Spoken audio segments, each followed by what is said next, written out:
All right, this will be take 3.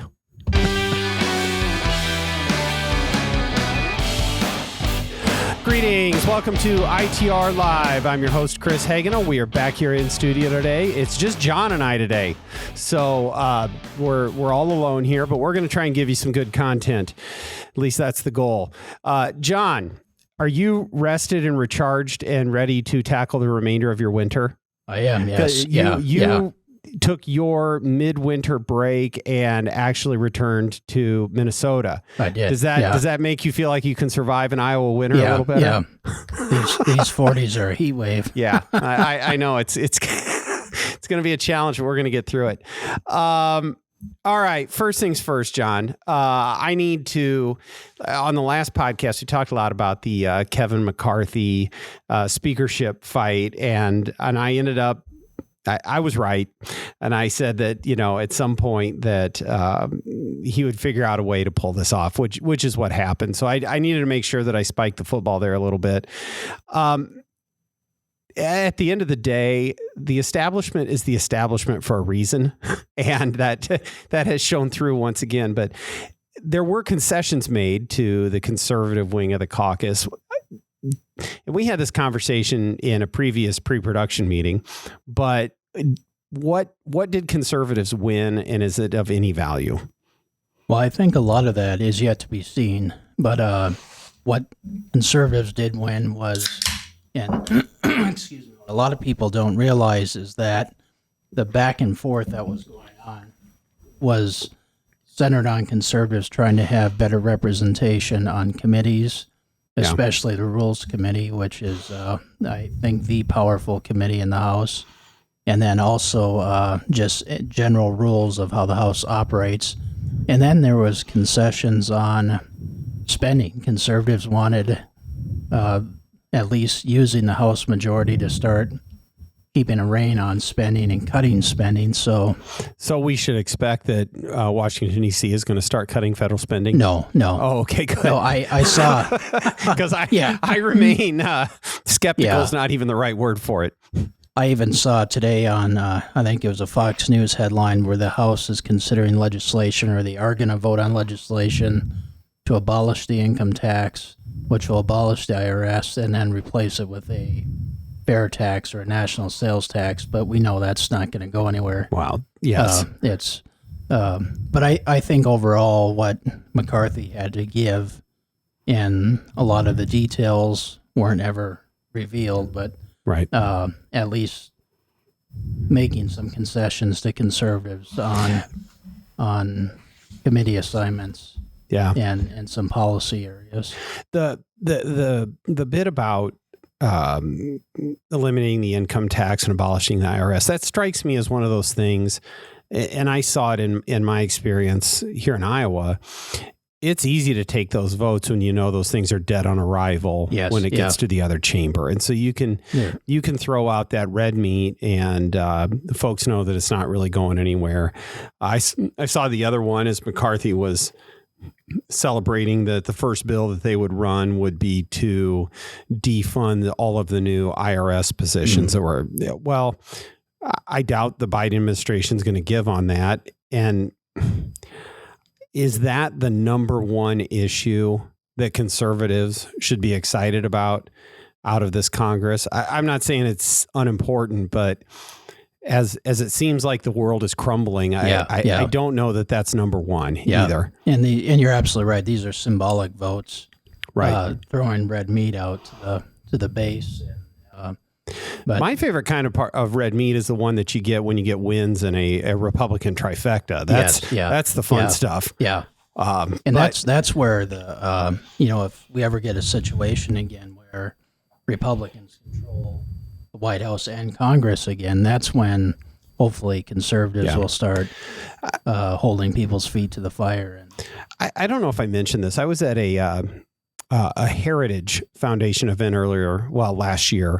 last summer, and a lot of their work and messaging was around January of 2025, of planning ahead for the next Republican administration. Obviously, you got to go win some elections first, and it wasn't as easy as we found out last fall. But I like that kind of thinking ahead, so that when you are in place, you've got the agenda ready to go. That's right. Yeah. So it's something that I think certainly conservatives should not lose focus.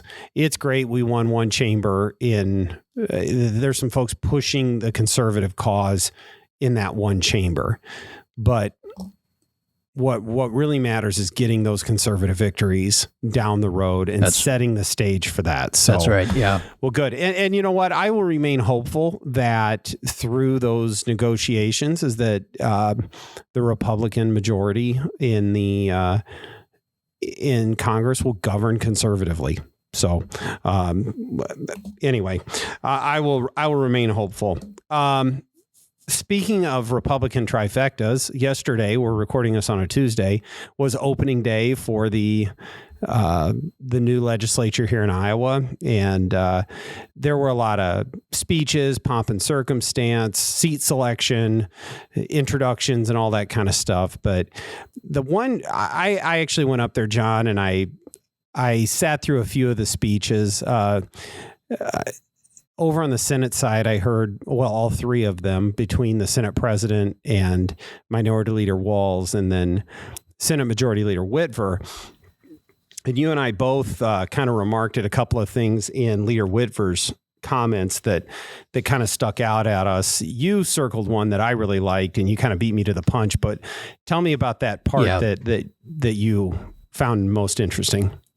Well, one of the priorities that Leader Whitver talked about was that the Senate is going to consider property tax reform, and something that we've been talking about as well. And let me just read his quote if I can. And he said, "We have shown over the last several years that it is possible to fund priorities in a responsible manner, budget sustainability, and still pass historic tax reforms. This example should be a model for local governments on how to be good stewards of taxpayer dollars and invest in our state and its people."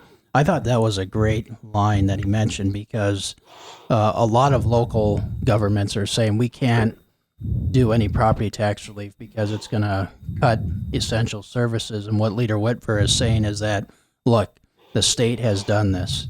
The state has cut taxes responsibly whilst funding the priorities of government, and local governments should be able to do the same thing as well. Right. And it goes back to prudent budgeting and enacting responsible tax policy. And all the time you hear at the local level is just local officials saying, well, if we do a property tax relief, then we're going to have to let go 10 firefighters or so many police officers, or your roads or trash aren't going to be picked up. And I think Leader Whitver was just saying that, look, the state has a lot of priorities, and the state has demonstrated very well for the last several years how to balance responsible tax policy with prudent budgeting. I think that Leader Whitver is putting packaging that a little nicer than what maybe we have said, as well he should, is that, look, the state did it and the locals won't. And why can't they follow the example? And it's always an essential service. Yes, I'd like to pin down some of the locals. Well, do you do anything that's not an essential service? Is there nowhere? It's always about police and fire. It's never about the subscription services at the library or building a new welcome sign in front of your community or an aquatic center. It's never about those things that aren't essential, which is kind of frustrating. And I think we've mentioned this before, but if I was a conservative legislator up there at the Capitol considering property tax relief, and to listen to the cities and counties complaining we just can't do that, that's almost offensive to the conservative legislator who's already said no on many of these things in the state budget and taken that heat, gone out and gotten reelected, and now they're being told, well, wait, we can't do that at the local level. It's just not possible. I mean, come on. Yeah. I took the heat. Yeah. They're taking the heat. Why can't your local supervisor, city council member take the heat too. You're absolutely right. I mean, these legislators and the governor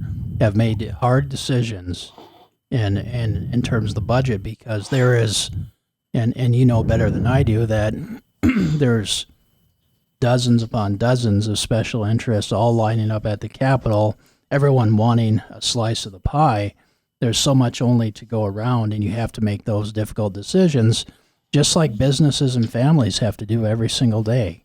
We would all love to spend money like there's no tomorrow, but we can't do it. Yeah. And so I think you're absolutely right. It's time for locals to do the same thing. The other part of some of the remarks that Leader Whitford gave were, we did all these tough things. We've balanced the budget, made the hard decisions, enacted a wide range of tax relief in addition to all the other conservative reforms that they've done, and yet they continue to add seats. Yes. Yeah. Is their members continue to go back and get reelected on that agenda. Yeah.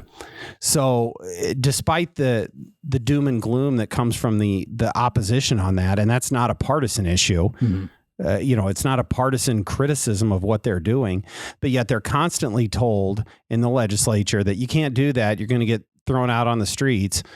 And yet they keep getting reelected in wide majorities. So and this, it's a winner. And the people of Iowa want that. That's right. This last election proved that with, there was, I believe, as Governor Reynolds said, a red tsunami in Iowa. Well, and I think she should, she should take her fair share of credit for that. And tonight will be the governor's condition of the state address, state of the state, however they brand it. And she's going to lay out another set of bold, ambitious ideas. And it's exciting because I think that message has really settled in among the legislature. At least that's my perspective, is that, we're not going to be afraid. Is that we continue to get reelected on these ideas. We've got a strong conservative governor that's out leading the way, and all of these things are possible. And we're turning Iowa into that shining example of how it can work. Yeah. So I agree. It is. Yeah. It's all very exciting. We need to get back to a regular segment on the podcast, which is what's new and what's new. What did John get in the mail? Yeah. But we were talking this morning about Herbert Hoover, as we often do here in the office. But interestingly, my oldest son is actually doing a report on Hoover in his history class right now.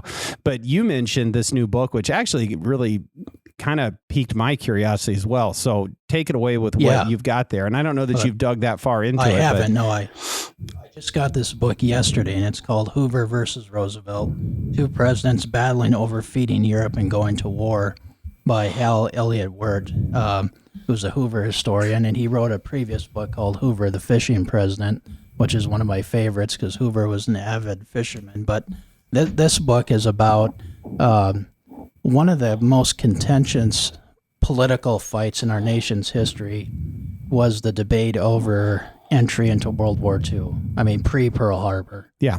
And so Hoover was on one side, Roosevelt was on the other side. Roosevelt, FDR, being an internationalist.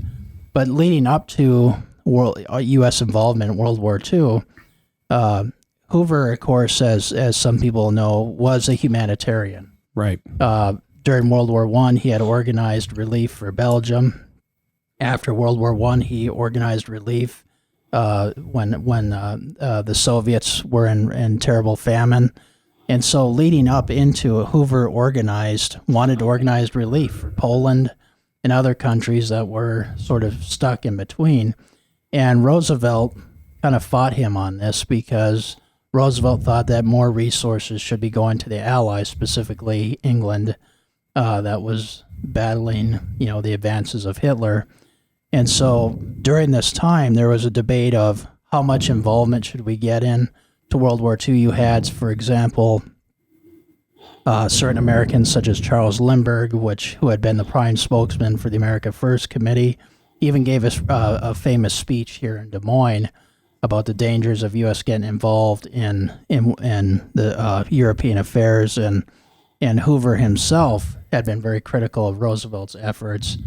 But one thing that Hoover did is he was able to get concessions in order to get relief starting into places like Poland, and that was something that Hoover had a lot of compassion on people that were stuck, basically these innocent people that were facing starvation because they're caught in between two warring factions.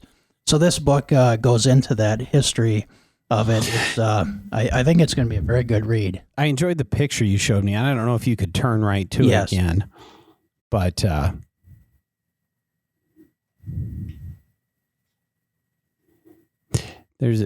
speaking of the humanitarian efforts, it was Hoover, if I remember right, John, it was relief for the Finnish people, wasn't it? So, so it's a picture of Hoover and the, I guess, original Popeye. Yes, yeah. So it's a guy dressed up as Popeye the Sailor, and Popeye's he's got a can of spinach there, and he's donating money to the Finnish Relief Fund. That's great. And I'll snap a picture of that, and I can show it for the folks that are watching on YouTube. And this was a lot of, there was, for example, a lot of Hollywood stars of that day were part of this. I can't remember. There's another one. Katharine Hepburn was a famous one who was part of the effort for relief for Finland. So this was a huge effort, and one thing too, when FDR passed away, Truman invited Hoover to come back and sort of organize post-war humanitarian relief, and Hoover took that on, and so that humanitarianism continued, throughout even the post-war. I think the biggest thing that I've taken from learning some of what you've learned about Hoover is just how active he was in his post-presidency. Yes, very active. In the affairs of the country. Yeah. And it seems like in recent history is that former presidents typically kind of fade away. Mm-hmm. And they do it on purpose, that they, or at least don't want to engage in the policy. Yeah.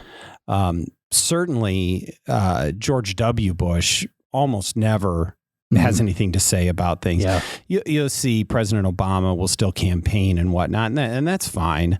But there seems to be sort of an understanding that you let the new president do what they're going to do. But Hoover stayed involved. He did. He was very active. I think that's that very simple 50,000 foot narrative of Hoover is that, Great Depression, he lost, and then he was just done. But there's really a lot there to be proud of beyond his presidency for Iowa's president. Oh, absolutely. So it's been refreshing for me to kind of go through this and learn some of these things that he was doing along the way. So. Yeah, I'd say the most recent example would have been Richard Nixon. Yeah, and I was thinking who was very intellectual in his post-presidency, a prolific writer, just like Hoover was, and maybe not as vocal as Hoover. But I remember some of Nixon's writings being part of what I studied in college, studying foreign policy and international affairs. I mean, he had a lot to say on those things, and it was that's right. And I don't know what's right or wrong in that, but if you certainly have accomplished leaders that have something to say, that want to be scholarly or want to be helpful on these relief efforts, then that's great. So, I know that I remember Presidents Clinton and H.W. Bush joining forces with, I think it was Haitian relief once and some different things. They actually became very close in their time after they were presidents. And so I don't know, maybe there's not one model, but it's not just the years in office that matter in the lives of some of these figures that are simply just great Americans. And I think Hoover was certainly one of them. I agree. All right. Yeah. Well, John, that's all we got for just the two of us. I think we've about milked it for all it's worth. So maybe we can get some reinforcements one of these days, but we'll have a lot to say coming back around after the governor's speech. going to start seeing some early bills start moving through the legislature. And one of my hopes is that we can bring a little clarity, not just to what those pieces are, but what goes into how a bill moves through the legislature, and to give a little extra clarity to that. And so we'll be back with a lot of that. And yeah, it's only day 2. There's a long way to go for these folks. Yeah, so that's right. Anyway, all right. Well, thanks again, everyone. Don't forget to like and subscribe and share with your friends. And with that, we will see you next time.